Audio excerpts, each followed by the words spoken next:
আসসালামু আলাইকুম শিক্ষার্থীরা, আশা করছি সকলে ভালো আছো। আজকে তোমাদের জন্য আলোচনা করব ওয়ার্ড এ বিস্তারিত। ওয়ার্ড কাকে বলে, কত প্রকার, কি কি ওয়ার্ডের বৈশিষ্ট্যগুলো কি কি, তারপরে উচ্চারণ, বানান, উৎস, অর্থ অনুযায়ী ওয়ার্ড কত প্রকার হতে পারে। আর আলোচনা করব বাক্যের মধ্যে ওয়ার্ডের পরিচয় ও ফাংশন অনুযায়ী, অর্থাৎ কাজ অনুযায়ী ওয়ার্ডকে কত শ্রেণীতে ভাগ করা যায়। এছাড়াও আলোচনা করব ওয়ার্ডের ফর্মস, অর্থাৎ রূপ বা গঠন অনুযায়ী একে কয়টা শ্রেণীতে ভাগ করা যায় এবং কি কি। এবং সবশেষে ওয়ার্ডের আরো 4টা ভাগ আছে অ্যাকর্ডিং টু সিলেবল অনুযায়ী, সেটা আমি বিস্তারিত আলোচনা করব। আশা করি পুরো সময়টাই আমার সাথে থাকবে, ইনশাআল্লাহ ওয়ার্ড সম্পর্কে পরিষ্কার ক্লিয়ার ধারণা হবে। তাহলে প্রথমটা হচ্ছে ওয়ার্ড। শব্দ কাকে বলা হয়? এক বা একাধিক লেটার বা বর্ণ একত্রিত হয়ে যদি তা পূর্ণভাবে বা পূর্ণ অর্থ প্রকাশ করে তখন তাকে ওয়ার্ড বা শব্দ বলে। এখানে উদাহরণ দেখা যাচ্ছে যে জি ডাবল ও জি ডি, অর্থাৎ এটি কোনো ওয়ার্ড নয়, কারণ এর কোনো অর্থ নেই। কিন্তু এটাকে যদি একটু সুন্দর করে সাজিয়ে এটা অর্থপূর্ণ করে তুলি, যেমন জি ডাবল ডি, গুড মানে ভালো, অর্থাৎ এটি একটা ওয়ার্ড। এরূপে দেখো, ফুড মানে খাবার, এটা একটা ওয়ার্ড। লুক মানে তাকানো বা দেখা, এটা একটা ওয়ার্ড। কাম মানে আসা, এটা একটা ওয়ার্ড। আবার একটি ওয়ার্ড দ্বারা গঠিত শব্দ হলো এ মানে একটি, আই মানে আমি। এখানে দেখো, আমরা জানি যে একটা লেটার হলেও একটা ওয়ার্ড হবে যদি তার অর্থ হয়, সেক্ষেত্রে এ একটি এবং আই একটি ওয়ার্ড। তাহলে একটা নোট ওয়ান একটু শিখি। সাধারণত ভাওয়েল ছাড়া কোনো শব্দ গঠিত হয় না, যেমন mango, school, ink, pen, etcetera ইত্যাদি। অর্থাৎ এখানে দেখো, ম্যাঙ্গোতে এ এ হলো একটা ভাওয়েল ও ভাওয়েল, ঠিক স্কুলে ডাবল ও দুটা ভাওয়েল, ইঙ্ক ওয়ার্ডটিতে আই একটা ভাওয়েল, ঠিক অনুরূপ পেন, এখানে ইটা ভাওয়েল। অর্থাৎ যে কোনো ওয়ার্ড যদি লিখি কমপক্ষে একটা ভাওয়েল থাকবে। তবে ব্যতিক্রম আছে, সেটার একটু উদাহরণ বলি। Try, Cry, try. অর্থাৎ এই 5টা ভাওয়েলের বাইরেও দুটো ভাওয়েল আছে, তাকে বলা হচ্ছে সেমি ভাওয়েল, সেটা এখানে ব্যতিক্রম। নোট টু, এটি একটি একটি ওয়ার্ডের 3টি ফাংশন বা কাজ থাকে, যথা প্রনাউন্সিয়েশন উচ্চারণ, স্পেলিং বানান, মিনিং অর্থাৎ অর্থ। নটবেনি অর্থাৎ বিশেষ দ্রষ্টব্য। কোন ভাষা শিক্ষার ক্ষেত্রে ভাষার যে শাখায় শব্দের গঠন নিয়ে আলোচনা করে তাকে মরফোলজি বলে। আর অন্য কথায় মরফোলজি অর্থ হল অঙ্গ সংস্থান বিদ্যা, অর্থাৎ কোন একটা কিছুর গঠন নিয়ে যে কথাবার্তা বলা হয়। যে শাখা শব্দের অর্থ নিয়ে কাজ করে তাকে লেক্সিক্যাল সিম্যান্টিক্স বা আবিধানিক শব্দবিদ্যা, শব্দার্থবিদ্যা বলে। তাহলে আসো আমরা একটু আলোচনা করি ফিচার্স অফ ওয়ার্ডস, অর্থাৎ শব্দের বৈশিষ্ট্য নিয়ে। এতে হলো ওয়ার্ড হলো বাক্যের সবচেয়ে স্মল ইউনিট বা ছোট একক। যেমন দেখো, সাজু ইজ মাই ব্রাদার, এটা একটা বাক্য। এর সবচেয়ে ছোট ছোট এককগুলো হলো সাজু একটা একক, ইজ, মাই, ব্রাদার, এগুলো হলো এক একটা একক। বিতে দেখো, যে কোনো ওয়ার্ড গঠন করতে ন্যূনতম একটি ভাওয়েল বা সেমি ভাওয়েল লাগে। অর্থাৎ যে কোনো ওয়ার্ড লিখতে যাই একটা সেমি ভাওয়েল বা একটা ভাওয়েল লাগবে। উদাহরণ হচ্ছে র্যাট, এখানে আরটা ভাওয়েল, টপ ওটা ভাওয়েল, বুক এখানে ডাবল ওটা ভাওয়েল, পেনের ক্ষেত্রে ইটা এখানে ভাওয়েল, সে কথাটা এখানে বলা হয়েছে। আবার স্কাই, ট্রাই, রিদম, মিথ, এই শব্দগুলোতে দেখো, এই ওয়ার্ডগুলোতে স্কাই এবং ট্রাই যদি ধরি তাহলে ওয়াই হলো এখানে সেমি ভাওয়েল। অর্থাৎ ওয়াই এখানে যদিও সেমি ভাওয়েল অর্থাৎ কনসোনেন্ট, কিন্তু উচ্চারণ হয়েছে কি মতো, স্কাই, আই, আই এর মতো। ট্রাই, ওয়াইটা আই হয়ে গেছে। আবার একটু দেখো, এমনকি কনসোনেন্ট ছাড়াও ওয়ার্ড গঠন করা যায়, যেমন আই মানে আমি, এ মানে একটি, এখানে কোনো কনসোনেন্ট নাই, দুইটা ভাওয়েল। নাম্বার সি, ওয়ার্ড যখন সেন্টেন্স বা বাক্যে ব্যবহৃত হয় তখন তাকে পার্টস অফ স্পিচ বা পদ বলা হয়। যেমন উই লাভ আওয়ার কান্ট্রি, এটা একটা সেন্টেন্স বা একটা বাক্য, এর প্রতিটা ওয়ার্ডেই এক একটা পার্টস অফ স্পিচ। ডি হচ্ছে যে কোনো কিছুকে বর্ণনা করতে বা উল্লেখ করতে ওয়ার্ড বা শব্দের প্রয়োজন হয়। যেমন দেখো, একটা ছবি আঁকালাম বা ছবি দিলাম, একে যদি বর্ণনা করতে যাই তা ফিশ, এটা একটা ওয়ার্ড দিয়ে বর্ণনা করা রাখতেছে। ইতে বলা হচ্ছে ওয়ার্ড দিয়ে সেন্টেন্স তৈরি করতে বা লিখতে হলে প্রতিটি ওয়ার্ডের মাঝে একটি স্পেস, গ্যাপ বা শূন্যস্থান রাখতে হবে। যেমন একটা উদাহরণ দেখো, উই লার্ন ইংলিশ এভরিডে। অর্থাৎ এই সেন্টেন্সটার মধ্যে কোনো গ্যাপ বা শূন্যতা নেই, কাজে এই শব্দের বা বাক্যের অর্থ বোঝা যাচ্ছে না আসলে কি অর্থ হবে। অথচ যদি সুন্দর করে লিখি উই লার্ন ইংলিশ এভরিডে, প্রতিটা শব্দের পরে একটা বিরতি আছে এবং একটি স্পেস আছে। তাহলে এখানে দেখো, বাক্যে প্রতিটি শব্দের উচ্চারণের পর সামান্য বিরতি নিলে এবং দুটি লিখিত আকারে শব্দের মধ্যে একটি ফাঁকা স্থান থাকলে শব্দগুলিকে স্বতন্ত্র শব্দ হিসেবে গণ্য করা হয়। আশা করি বুঝতে পারছো যে একটু বিরতি, একটু ফাঁকা না থাকলে অবশ্যই এটাকে স্বতন্ত্র শব্দ হবে না। আশা করি বুঝতে পারছো। এফ, প্রতিটি ওয়ার্ড বা শব্দে অন্তত একটি রুট বা মূল থাকতে হবে। এই রুটকে ভাঙলে আর ওয়ার্ড তা হতে পারে না।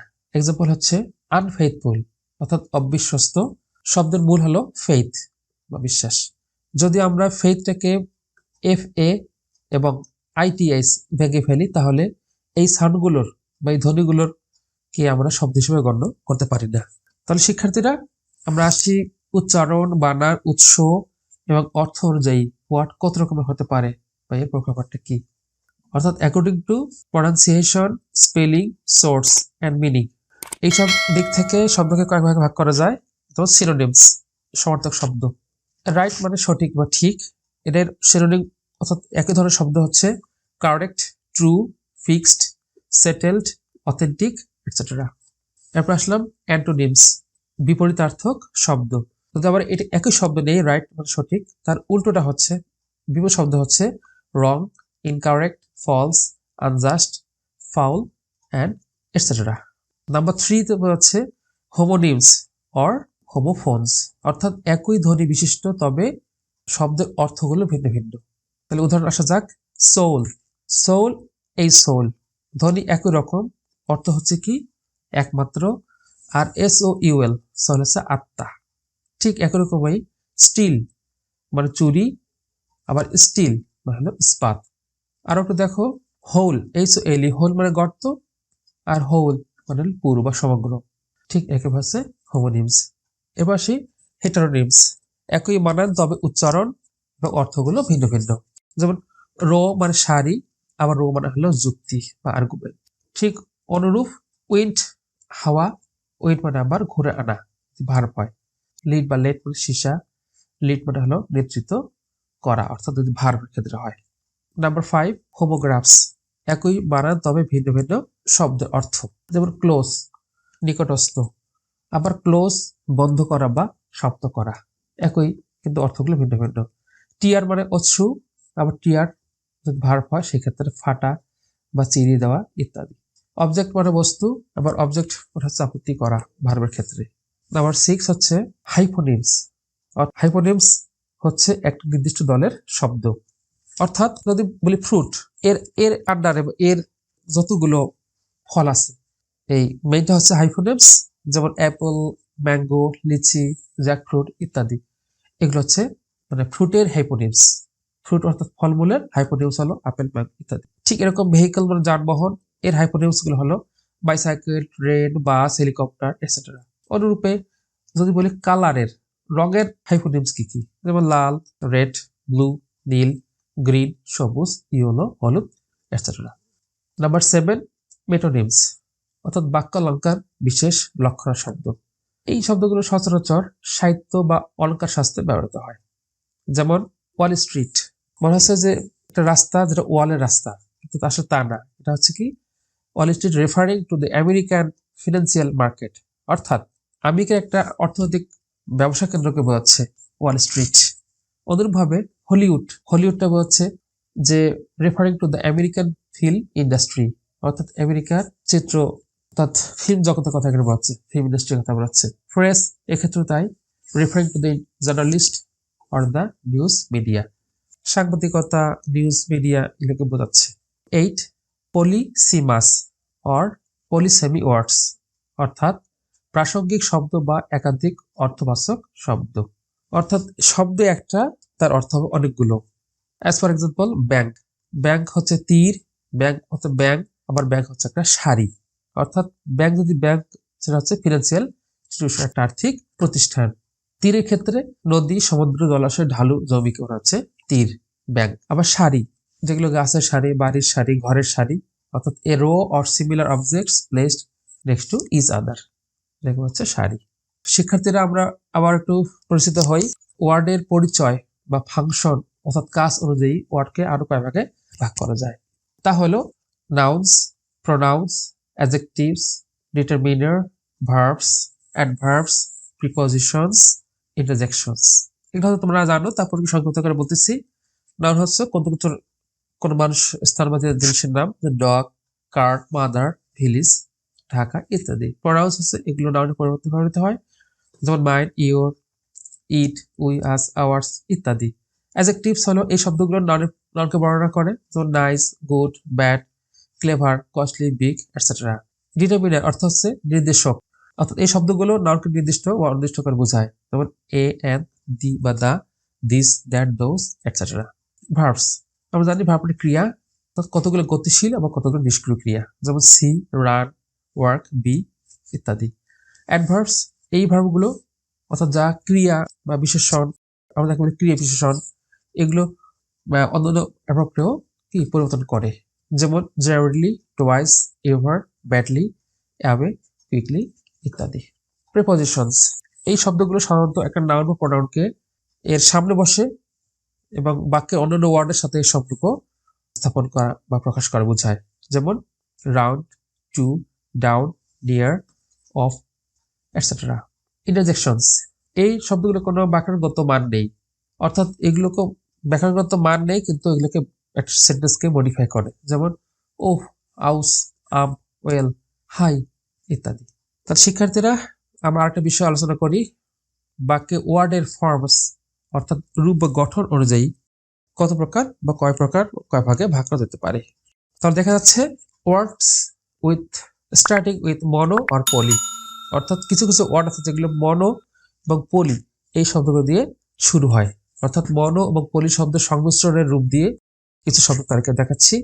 যেমন ওয়ার্ডস স্টার্টিং উইথ মনোস, যেমন মনোলোক, এক কথন, মনোক্রোম, এক রঙ্গা, মনোগেমি, এক বিবাহ, একগামী বিবাহ, মনোফোবিয়া, একাকিত্ব ভয়, অর্থাৎ যে একাকী থাকতে ভয় পায়।